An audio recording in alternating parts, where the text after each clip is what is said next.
Hapon, Ma'am Messi, saan po kayo ngayon, ma'am? Dito po sa Saudi. Sa Saudi. Ilang taon si Ma'am Messi? 37 po. 37.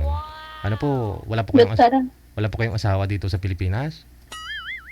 wala po, kamamatay lang noong Ha? 2021. Kakamatay lang. Matagal na. Oo. 2021. So bali, biyuda na, no? Ilan po anak ninyo? 3 po. Mm. Oh, sa ganda mong yan, naghanap ka ng sweetheart, walang manliligaw.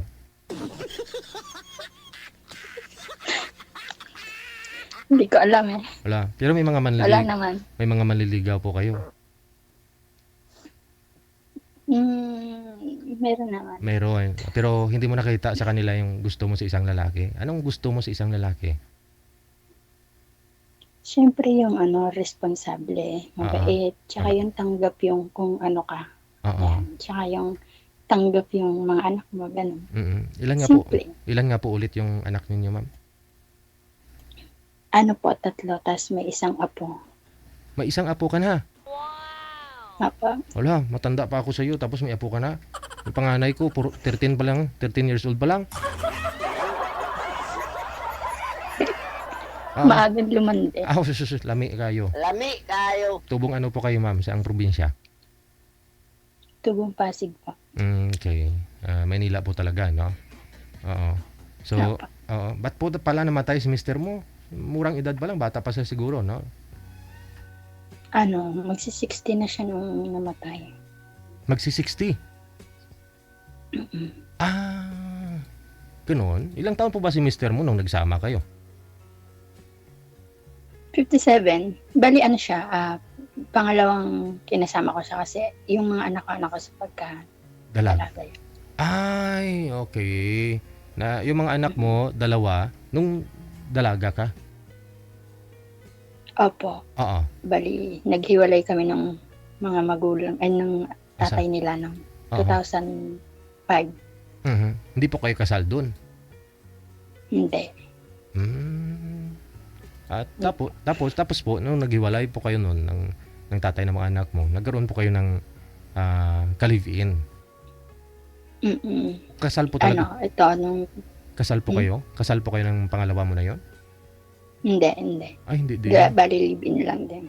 Okay. Oh. So, hindi kami nagkaanak.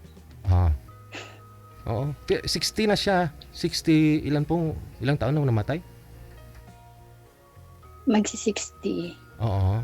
Ikaw the time, ilang taon? Nasa 35. Nung namatay, 34. Parang ganun. Oo. So, nung nagsama po kayo, ilang taon po kayo nagsama, ma'am? 2 years, mahigit. 2018 kami nagsama. AFAM din po ba ito? AFAM? Hindi. Pilipino. Pinoy din. 20 years mahigit, ha? Kulang 30 years yung kinatanda niya sa iyo, ha? Pero alam mo, natutuwa ako sa mga ganyang mga babae, no? Na yung iba ko kasi ayaw nila na masyadong maedad. Pero sa iyo, ma'am, bakit po ninyo mas ginusto na yun po yung malaki yung agwat ninyo sa isa't isa? Mas masarap kasi magmahal yung mas malaki yung agwat. Oo. Yeah. Kasi ginagawa kang baby. Tsaka, hindi naman. Oo. Hindi naman. Yung talagang, syempre, hindi na sila maghahanap pa ng iba. Syempre, may edad na sila, di ba? Makatagpo sila ng partner na. Oo. Kasi yung una Tsaka po... hindi ka nalolokohin. Okay, ganun. Pero hindi naman lahat, ha? Kasi, sa case mo, oo. No? Walang ganun, ma'am. Hindi ka na niloko. Namatay na lang. Na-COVID kasi siya eh. Ay. May mga sakit na po ba siya? May mga... may heart problem? May komplikasyon na rin. Yun lang, no? Sige. So, yun na nga po. Yung dati niyo pong asawa, hindi naman po kayo kasal doon. Ka-live-in. Dalawa po Okay. anak ninyo, no? Dalawa. Bali 3. Tapos, ayan. Yung isa kasi, ampon ko. Ay, pero nasaan po ngayon? 3 po ninyong anak. Yung 2 nasa side ng father nila, tapos yung isa nasa side ng nanay ko. Yung ampon. Hala, baka mapanood niya to. Okay lang. Oo. Pero may Sabihin niya, May Sabi niya, ampun pala ako. Hindi niya alam na ampun mo siya. Hindi. Ilang taon na po ngayon yung ampun mo? 9 years old. Ay, sus. Pero bata pa ho, nasa inyo na? Bali, 3 months siya nung binigay sa akin ng kanyang magulang. Kamag-anak mo din po? Hindi. Oh. Bali, kakilala lang ng friend ko. Oo, nireto sa'yo. Ano po ba yun? Ano po bang nangyari sa magulang niya at hindi na kayang palakihin yung anak? Parang kasi yung mother niya parang nagkaroon ng sakit na parang nabaliw sa Oo. siguro nabinat gano'n. Oo, binat talaga. So, ikaw po yung tumayong nanay. Yun din siguro yung rason, no? Kasi yung mga anak po ninyong dalawa, dun po sa tatay. Pero okay naman po. Okay naman. Nag-uusap naman po kayo. Kahit na, oo. Sige. So, may kinakasama na po yung dati mong kalibin? Itong tatay ng mga anak mo? Meron na po. Oh. Meron na po. 5 na nga po anak ko. Sige. So ngayon po ay naghahanap ka naman, siyempre. Byuda ka na eh. Baga namatay na ho yung dati po niyong kalibin, no? So nung nag-usap naman po kayo bago siya namatay, ganito, pag mamatay ako, sweetheart, maghanap ka na ng bas bata, ganon. Actually, hindi nga kami nakapag-usap nung namatay siya kasi nandito po ako. Tapos, ilang taon na po kayo? huling kita lang namin nung pinasok sa ospital. So, pinasok sa ospital tapos cremate na, no? Oh. Mga siguro 1 week, tapos sinabi na patay na. Cremate na siya. Abo na lang binigay, ma'am. Yung masakit, no? Pati nga abo, hindi ko nakita eh. Kalain mo yun, no? Yun ang mga nakakalungkot, no? Na mga nawala ng pamilya nung COVID time, na ubo lang, pinasok sa ospital, abo na nang binigay, inuwi sa bahay. Diba? Hanggang ngayon, alam ko, hindi pa naka-move on po yung iba na pamilya na iniwan ng mga COVID victim o yung mga napiktuhan dahil nga sa lumala yung sakit dahil sa COVID, no? O yun ang mga nakakalungkot. Isa ka na po doon hanggang ngayon, kahit abo hindi mo nahawakan. Siyempre, hindi talaga. Umuwi nga ako ng Pinas, nasa cemetery. Oo, pero 2 years, mama. 2 years po kayo nagsama bago ka nag-abroad. Okay si sir. Itong kalibin mo. Nabait.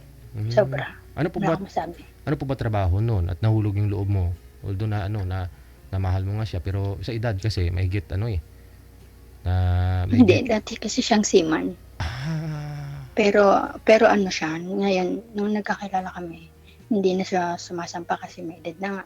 So, umaasa na lang din siya sa mga paupahan niya. Okay. May dati na rin pamilya pala. Meron. May mga anak na rin, no? At sigurado, kay Daran may mga anak niya. Pero, siyempre, kung nagmamahalan po kayo, hindi hadlang yun, ha? Oo, talaga, di ba? Hindi hadlang yung edad. Oo. Sige. So, ngayon po...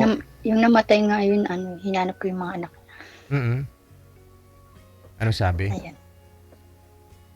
Sinabi ko may sakit yung tatay ninyo. Baka gusto niyong dalawin. Yan. Bakit naman po kasi dinala pa sa ospital, ma'am? Kasi COVID nga, delikado. Yung iba ho kasi ayaw nila na magpa-admit, magpa-hospital kasi the time kasi, 'di ba? Pag kinakatakutan, kahit ako noon inubo nga lang ako, positive ako eh. Takot na rin po ako magpa-hospital Oo. Pero hindi niyo inisip na wag na dalhin sa ospital? 'Di ba? Sabi na, di bali mamatay ako dito sa bahay, wag lang ako makremate, ganon. Actually, ayaw niya talaga magpadala sa ospital kasi yung sinabi niya sa akin, nahihirapan na siya huminga. Parang natakot na ako. Naiiyak tuloy ako. Ayun, pinilit ko lang siyang dalhin sa ospital kasi nagpabili na nga ako ng oxygen sa bahay para doon na nga lang siya. Kasi nung 3 beses siya dinala sa ospital, ang sabi, tutubuhan na nga siya. Kasi masyado nang mababa yung oxygen niya. Kailangan ng tubuhan. Ayaw niya.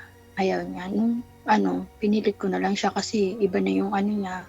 Hindi na siya makapagsalita, parang naging na siya, ugaling bata na.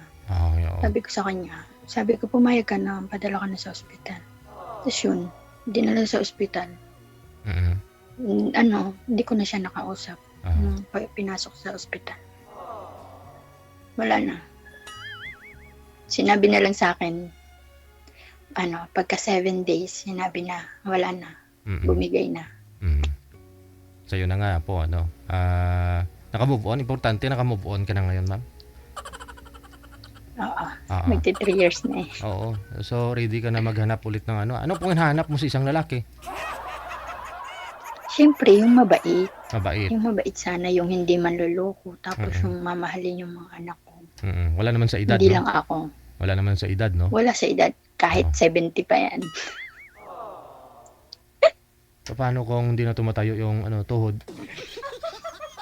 Hindi mo naman, ikaw na mag-alaga sa kanya. Ganun. Okay. Basta makasama mo lang siya habang buhay. Okay. Oo.